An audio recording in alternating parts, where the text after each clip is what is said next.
We got Jake here, he's gonna be our gaffer. Before we get started, I just really quickly wanna go through everything. And this is our last live stream, so if you have any questions, you can comment them in the comments. Misha can read them out to us, but starting tomorrow, we'll be doing our outdoor demonstrations in our courtyard. So this is our furnace. It holds somewhere between 500 and 700 pounds of glass at any given time. This sits at about 2100 degrees, 2150, and we leave it running 24/7, 365. So we probably turn it off maybe once a year, just to do any sort of maintenance, and then the rest of the time it stays running. This is our pipe warmer. Hot glass only sticks to hot things, so we have to preheat everything, stick it in here. Jake's working on a blowpipe, so he's doing a little bit of prep work for us. He's gonna get himself a gather. But this is a stainless steel punty. So most of our metal stuff in here is stainless steel, just because it is a poor conductor of heat. And you can see we have to have a nice wide grip. Then we have Jake coming in and out of our reheating chamber. Jake's getting a little bit of color off of his blowpipe, make sure we don't have any contamination. You'll notice once he starts to pull glass out of that furnace, it's gonna cool down pretty quickly. So we're gonna have to go right back into that reheating chamber. Everything in here is a pretty simple name, right? Like furnace, reheating chamber. We don't like to make things complicated.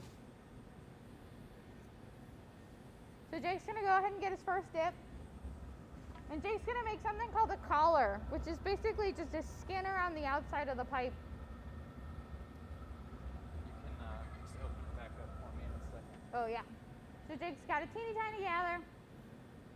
He's gonna let that fall back on the pipe. He's gonna blow a little bubble in there, and it's gonna pop pretty big. And this is basically just gonna work as a skin around our pipe head.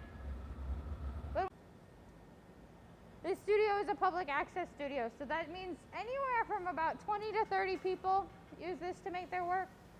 So we have an entire tank of colorless glass, and then we can add out of all of our colored glass separately. So Jake's gonna get that hot. Do you want this step thing? Do you want this thing? Okay. Okay, Jake's gonna give that a quick shape. Jake wants to make sure it's nice and easy to stick onto our nice chunk of color bar.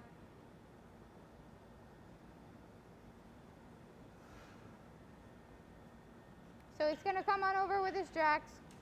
And these are sort of our universal glass blowing tool. So theoretically, you can make every single thing just with your jacks. Bowls, cups, you name it.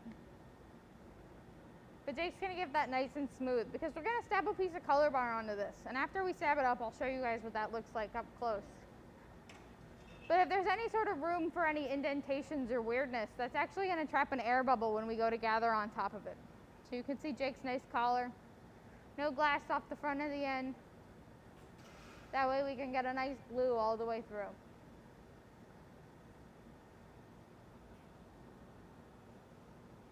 Jake's gonna heat that up. Remember, hot glass only sticks to hot things.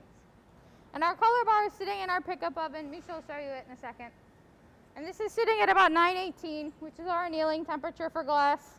So that's sort of the point where it's not so hot that it's gonna get gooey and start to melt, but just hot enough that we can pick it onto a fresh gather from the furnace. So Jake's gonna heat that up. I'll grab you guys a piece of color bar so we can take a look at it. So glass color comes in a couple of different forms. Today we're working with color bar. This is just a nice big chunk. So like I said, we have entirely colorless glass, and we can purchase this separately. And there's a couple different companies that make glass color around the world. There's 3 actually. One in Germany, one in New Zealand, and then one in Portland, Oregon. Or Seattle. I don't know. People are moving these days. But Jake's gonna heat that up. And glass color doesn't really work like paint color, right? We can't take red glass and blue glass and make purple glass just by combining them. Everything is done in here chemically.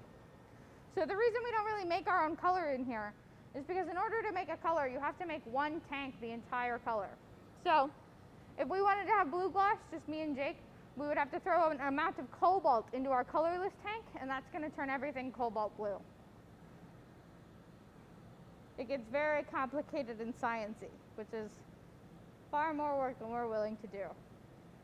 And the thing is, like, sometimes we'll make a furnace a color, so a lot of the times when a studio has a furnace that's about to be taken apart or getting a new crucible, which is that big ceramic bowl in the middle that holds all the glass, then you can throw a little bit of copper in there, cobalt, iron, manganese. They all make different colors. And the benefit of color bar is it's going to make this object look like it's one color all the way through. Glass also comes in a type of material called frit. So whenever we do a workshop or something quick like that, if you guys can come and do one with us, then we're going to be using frit, which is that speckledy look. This is going to look like one color all the way through. You can see Jake's got that bar nice and hot. It was just cold enough that you sort of saw it in that little cylinder that matches the way when we put it in cold. Then Jake can take it all the way up to working temp. And blue is a fun color because it's very soft. So that means it's going to heat up really quickly and cool down really quickly. So you saw it come out of the reheating chamber sort of glowing hot. And now it's all the way back to sort of this dull look.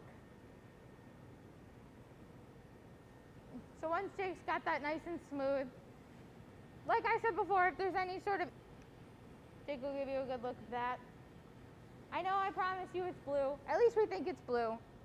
Whenever the glass color bar is really, really dense, it can be sort of challenging to figure out the color just because it is so dark.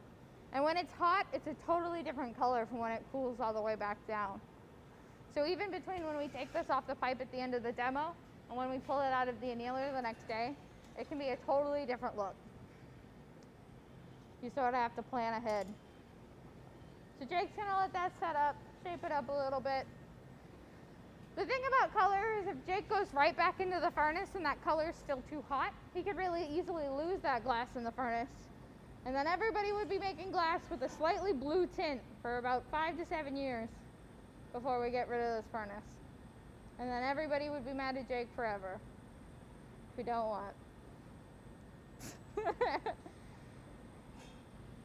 Now Jake's gonna take another dip on top of this. And when we're working in here, we're working in layers, right? So we have our nice little colored core. It's pretty cold. And then Jake's gonna put a really fresh hot gather on the outside. So you'll be able to really see the color difference between the colorful core on the inside and the nice layer of hot glass on the outside. And you'll notice as we start to inflate this, Jake doesn't have a bubble in there yet.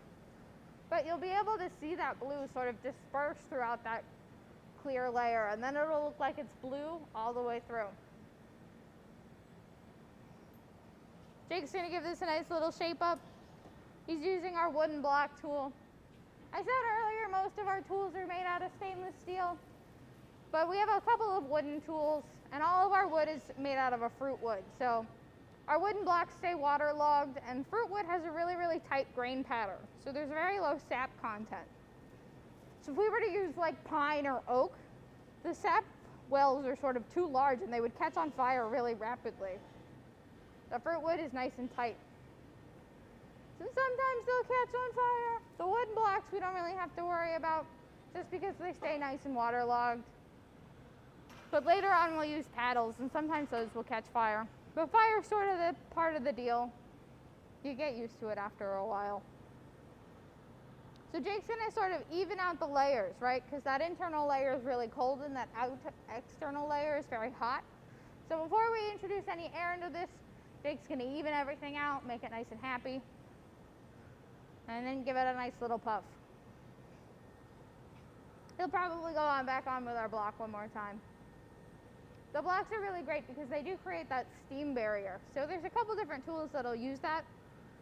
That effect's called the Leidenfrost effect. So if you ever have a hot pan on your stove, you throw a little bit of water on it, does that little dancey thing. That's that steam barrier working for us. Jake's gonna give it one more pass just to make a little bit of a skin on the outside of our glass. Once we start putting air into this, the air is gonna wanna go where the glass is the hottest. So more often than not, it'll shoot right to the tip if you don't do enough prep work. So Jake's giving it a nice little skin, and then he can blow under the end of the pipe, cap the end, and that air is gonna naturally travel into the glass.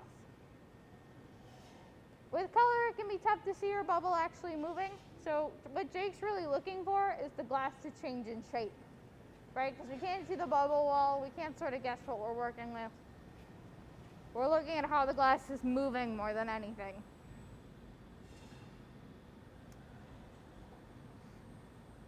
One of the toughest things about working with the material is understanding how hot and movable it is. And especially with a color like blue, it's going to glow bright pretty easily. So you can see it still has that pretty bright orange glow. That can sort of trick you, because then you think, oh, think of it sort of like sticking a honey or a chapstick in honey.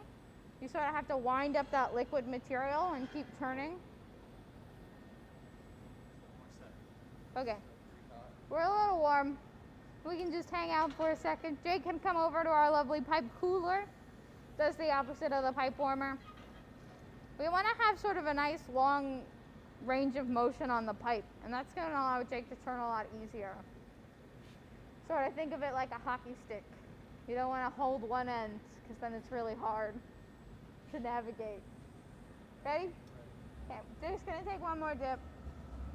After this dip, you'll really be able to see the difference between the blue and the clear. You can see that nice outer layer. Jake's going to cool that pipe down to make sure he has a nice range of motion. And then we're going to block this layer up. Whoop.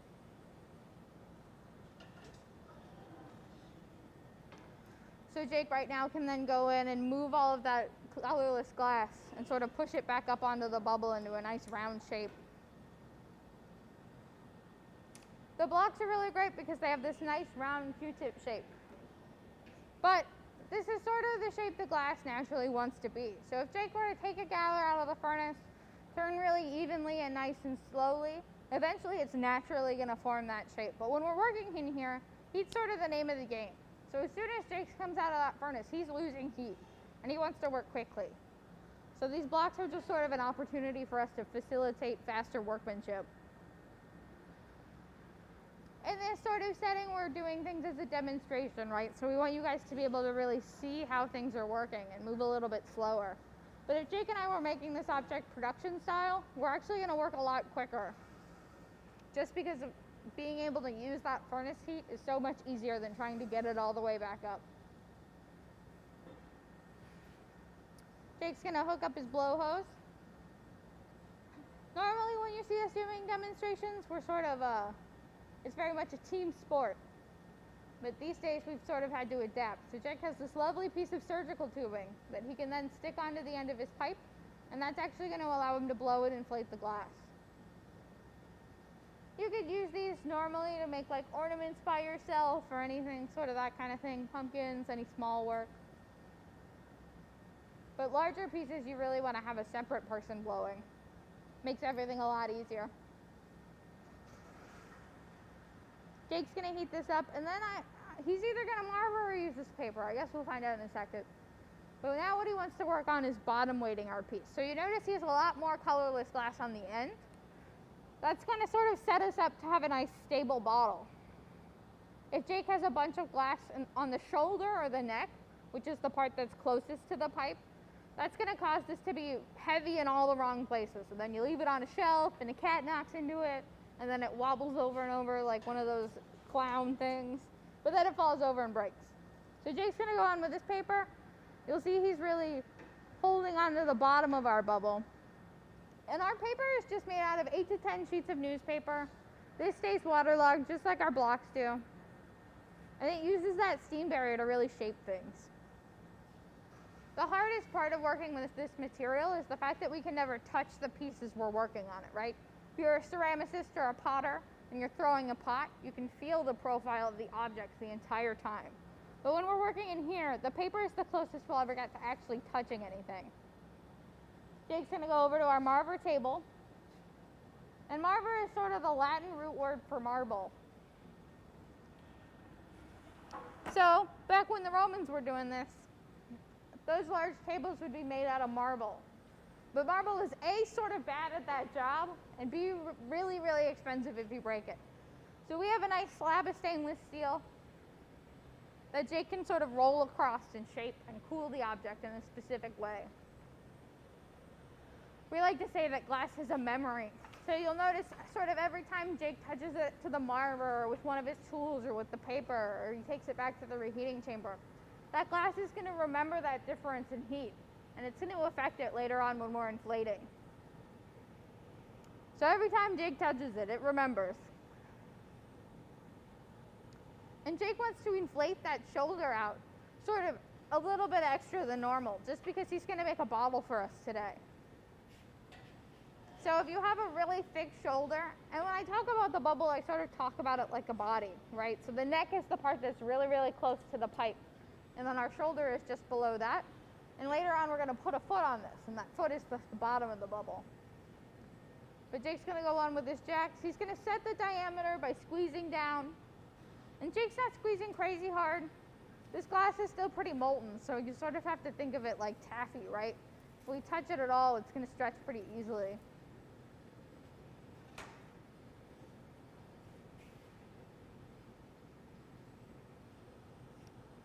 Jake's going to go back in for another heat. You want a door?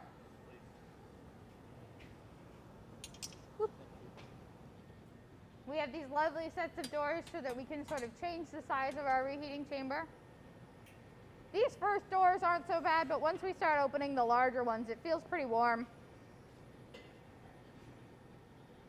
So Jake's got his nice dropped out bottle. He can sort of use gravity to elongate it a little bit for him, make his life a little bit easier. And then he's going to put in our constriction line or our jack line. And this is sort of the most fundamental part of blowing glass, right? Nothing in the museum has a pipe stuck to the end of it. We have to have something to break it off. So all glass that's blown in here has some sort of constriction line on it. And this basically just allows us to suggest to where the glass where we want it to break. So Jake wants to make sure that it's nice and tight. The trouble with the hose is that it gets tangled so easily. And now we can sort of start to work on our bubble. Jake could probably do that a couple more times if he really wanted to. But the more he reheats that jack line, the wigglier it gets. So now since that's our smallest constriction point, if Jake gets it super, super hot, it's going to want to touch back on itself. And then we have to put the jack line in all over again.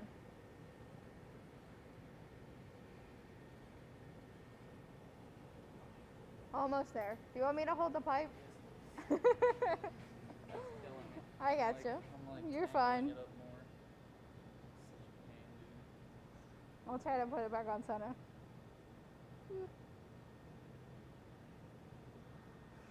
Now Jake's untangled. Thank you. No problem. So now we can go back into our reheating chamber and we can start to inflate the body of the piece. Sort of our main bubble.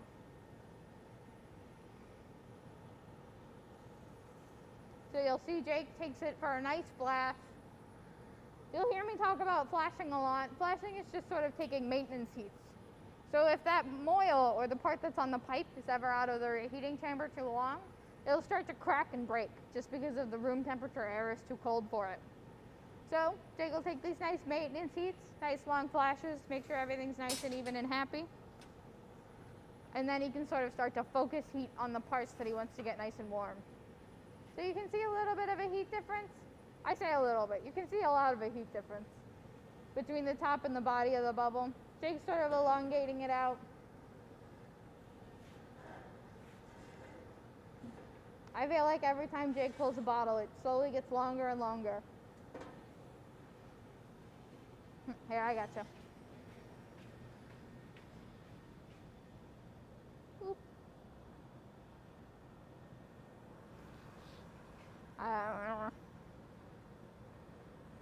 I'm just gonna hold this very nicely. That way it doesn't tangle up.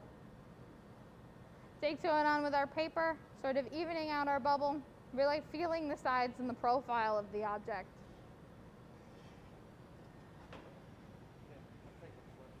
You ready? So I'm gonna make Jake a foot. We're basically just gonna take another glob of hot glass and stick it right onto the bottom. Makes nice connections really easily. So we don't have to do a ton of prep work in order to make this connectable. Jake, which one's the punny? The closer one? Yeah, that's Okay.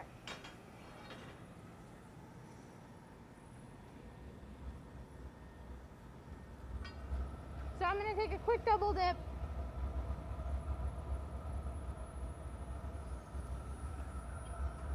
Get my sort of first coat of glass on. We're going to let this set up a little bit.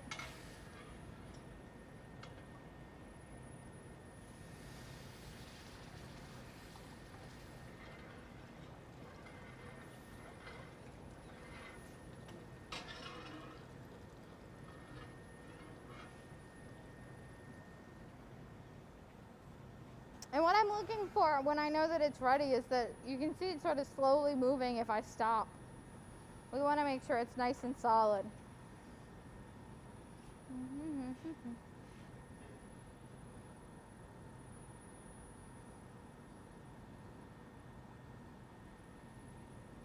Almost there, Jake.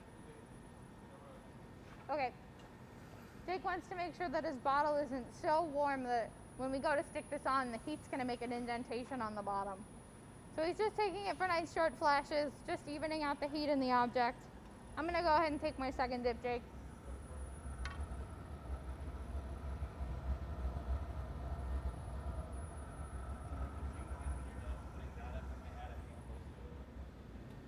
Oh, yeah. So I can pull this, and that gravity is naturally going to pull this out.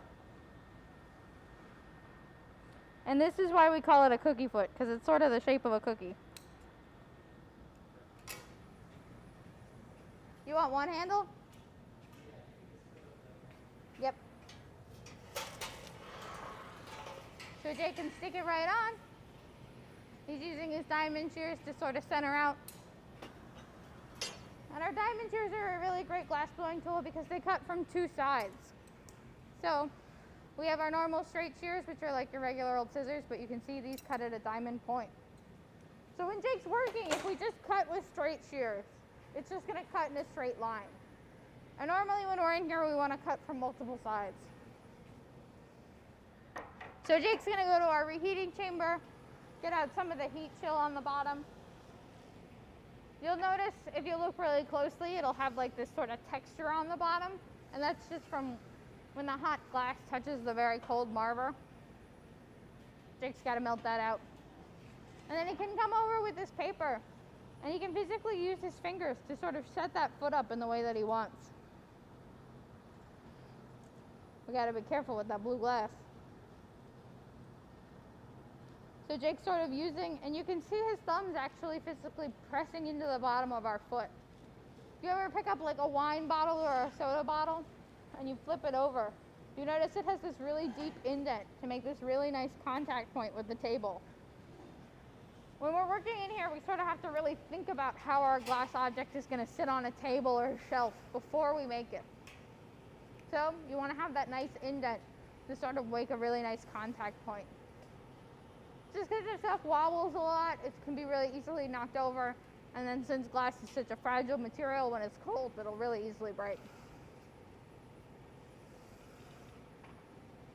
Jake's gonna come back over, do any sort of final touching up with those jacks. I have this lovely wooden paddle, which is made out of the same fruit wood that our blocks are. And we can sort of use the jacks and the paddle to create a nice sharp edged mold. Now we got that nice and shaped up. Jake's gonna let it set up a little bit. You'll notice you can really tell with the blue glass, bottom of that's. I think we got a second. We can hang out for a minute, let everything even out.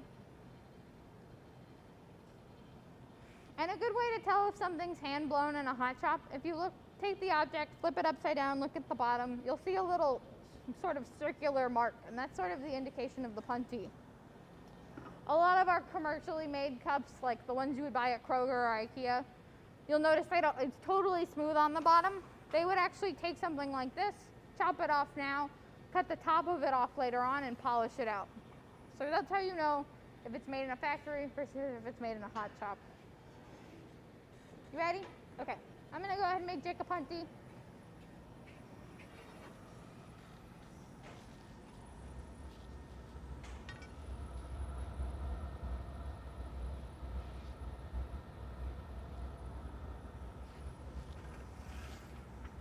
So I just take a nice little gather of glass.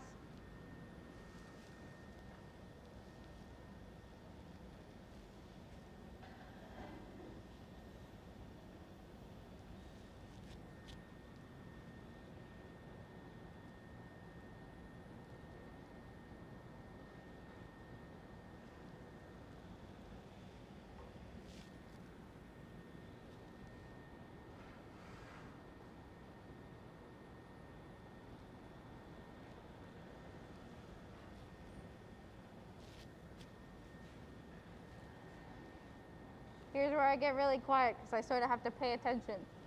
So I make Jake the wrong shape of punty. Then this piece can really easily fall onto the ground.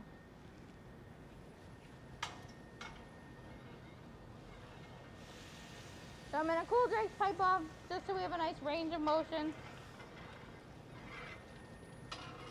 Jake's glass is sort of cold enough that we don't have to worry about it moving anymore, but not so cold that we have to worry about it cracking. I'm going to give this a quick heat, and then we can stick me onto the bottom.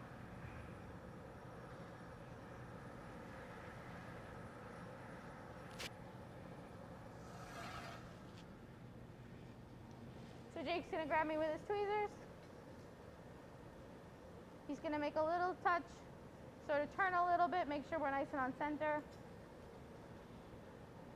And he can sort of push and adjust a little bit.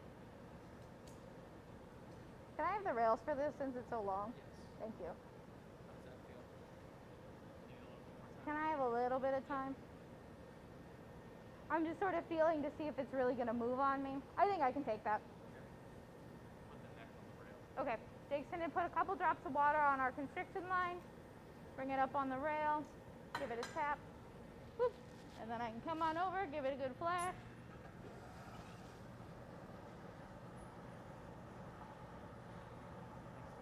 Of course. And then bring it right back to Jake.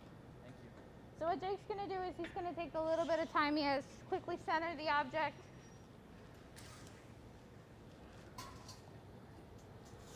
This is sort of the beginning when you take a ceramics class and you have to like throw a pot. In the beginning is sort of do the clay center. This is sort of our moment for that. So if Jake sticks his punny on and it's a little off center, and we start to open this up, you'll actually be able to see the bottleneck at a slight angle. Now Jake's got that nice and centered. Just gonna go back to our reheating chamber. And this is sort of our longest reheat. So now Jake's gonna start to heat up the front of that bottle. And that was just cold enough for us to break it, sort of like regular room temperature glass. So normally you see me and Jake up and down and up and down. This is sort of the waiting part.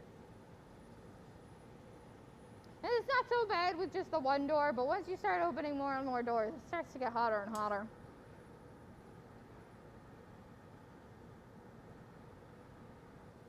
The thing about working with hot glass is that, especially with a color like blue, you'll take it out of the reheating chamber and it'll set up pretty quickly. So it's just so much easier to sort of go up and down quite rapidly than to try to work with cold glass. Jake's going on with his paper, making sure his shoulder is nice and straight. And then he can go in with his tweezers. These are just like your regular household tweezers, just big and stainless steel. And he's basically making himself a handle so that he can physically pull and elongate that neck out.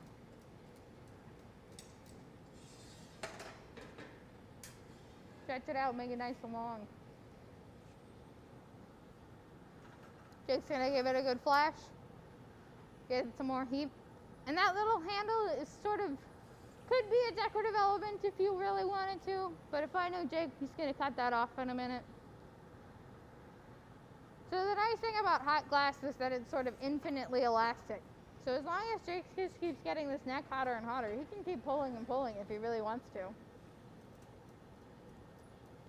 He could get it crazy hot, and I could grab one end of the pipe, and he could grab the other. And I could walk all the way to the main museum, and he could go all the way to the parking lot. It'll stretch and stretch and stretch. So Jake's making a constriction line now. We're going to use it in the same way that we used our other constriction line. We're going to physically break off this little handle. Jake's going to give it one more flash. This can be tough because we want to make sure our punty's nice and warm so that when we go to tap this off, it's not going to totally fall off of the pipe. So we got some good heat in there.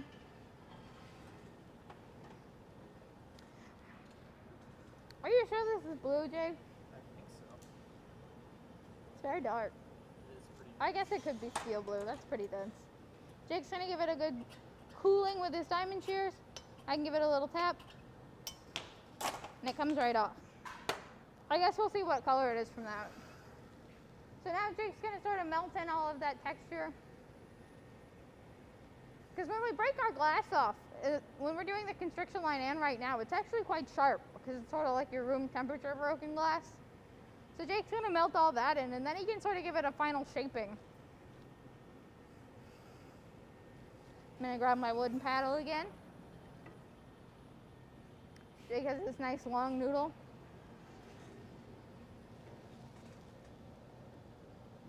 And then he can come in with one jack blade, sort of use it like a mold, and then we'll slowly start to open this thing. Okay.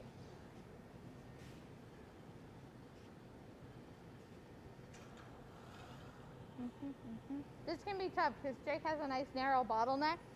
So if Jake tries to get this crazy, crazy hot, it'll actually just sort of slump into itself and fully fuse together. And then you'll just sort of have a hollow bubble. And then we'd have to pull it back out. So Jake wants to make sure he's giving it nice, gentle heats. And then we can start to open it up.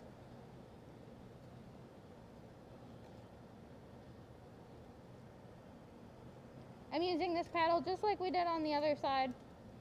Sort of like a mold to make sure everything's nice and square. Sweet. Cool. Take a handle. You ready? Yep. So we're gonna put a handle on this. And handles can be tough, right? Because we can't actually feel the object. So normally in ceramics, you can like make the handle, feel it in your hand, see how it's going. But handles in here are sort of much more difficult. Doesn't have to be a whole lot. Not a whole lot. We're making a decorative handle. Okay. So I'm gonna give Jake a quick double dip.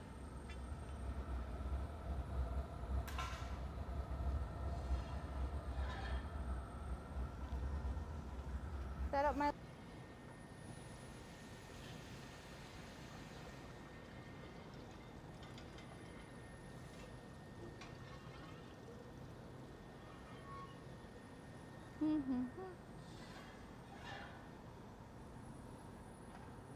I remember hot glass sticks to hot glass really well, so we don't have to like do any sort of prep work. You want it like pointy or small contact? Okay. I can do that. So I'm gonna roll this across our marble table really quick. Give Jake a nice point of contact to make. You want it narrower? That's perfect. Jake's gonna take a quick flash.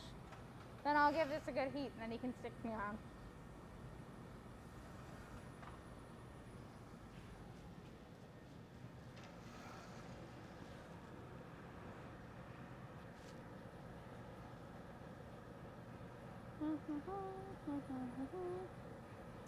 So I'm gonna come over to Jake. He's gonna grab me with his diamond shears and we're actually gonna take this pipe vertically.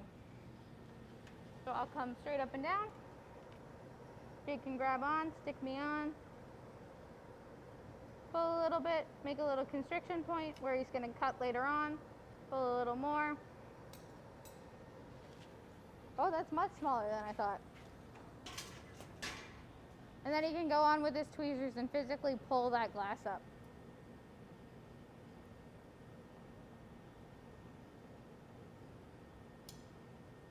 And then slowly bend it over, stick it on. Nice little handle. Handles are tricky because Jake's glass was just sort of floating above the bottle. So if I bring that handle crazy hot, that'll actually just flop right back down. Sort of make a interesting decorative situation. Now Jake can sort of adjust it a little bit, make sure everything's the way he wants it. And this sort of handle is a little bit more decorative. Jake keeps it nice and thick so that way it doesn't have to worry about supporting so much weight.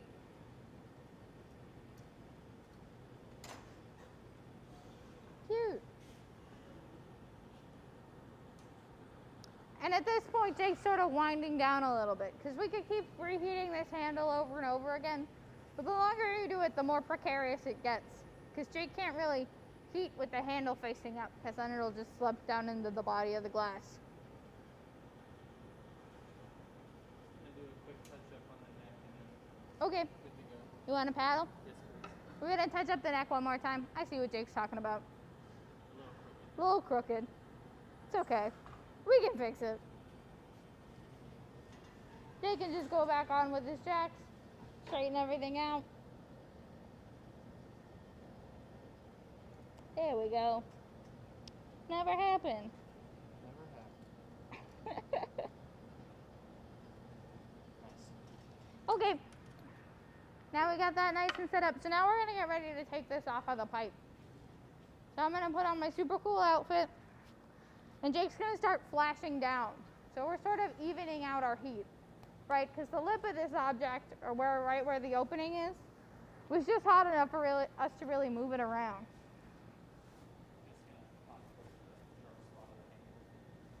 Jake's going to torch the spot on the handle.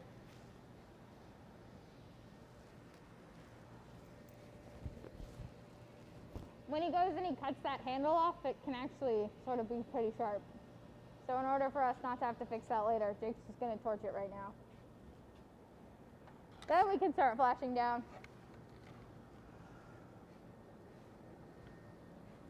So Jake's going to take nice quick heats. And we're going to sort of try to boost some heat back into that punchy.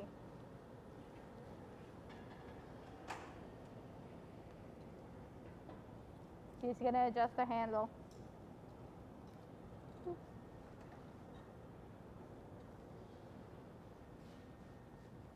I think that's black, Jake. Huh? I think that's black glass. Look at the cutoff. I guess we'll find out. Sort of a pierce black. Oh, I pushed the neck off again. I see it. You want to fix it? You don't have to paddle. I'll just Okay. do one more quick. Sorry. It's okay. I don't have anywhere to be. I'm the worst. You're not the worst. Jake's gonna give it one more touch up. He was messing around with the handle and now the neck's off center again.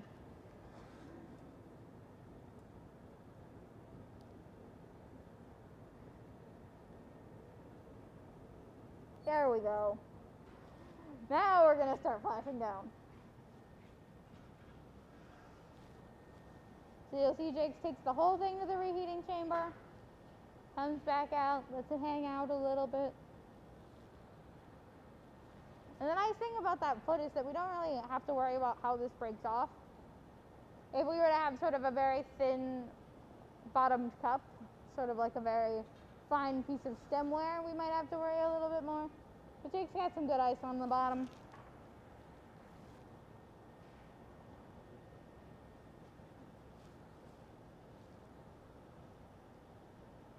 And what Jake's looking for is he's looking for the bottle to start moving at the puntee. So instead of, ready? Okay.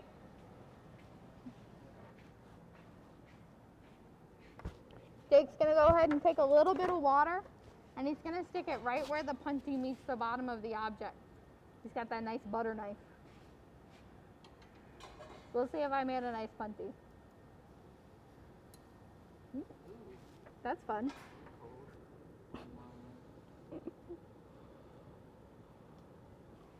Then Jake can give it a little tap. Comes right off. He can polish it out with the torch.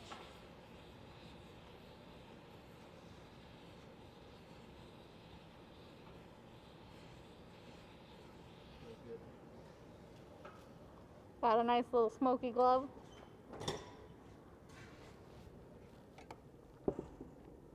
And then we can load it away in our annealing oven.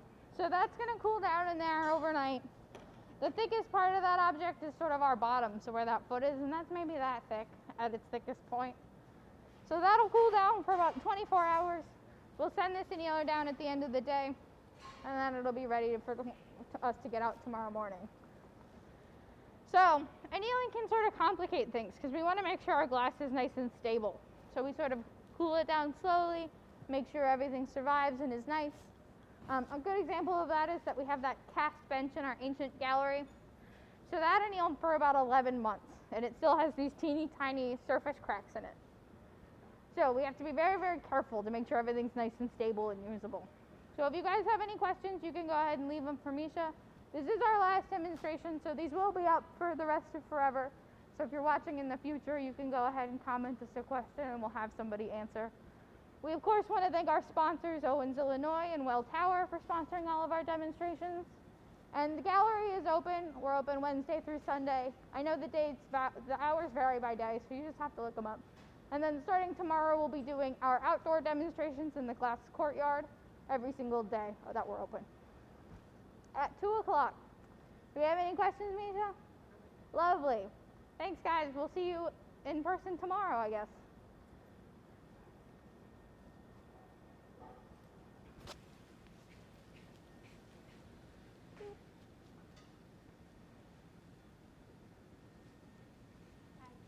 Hi.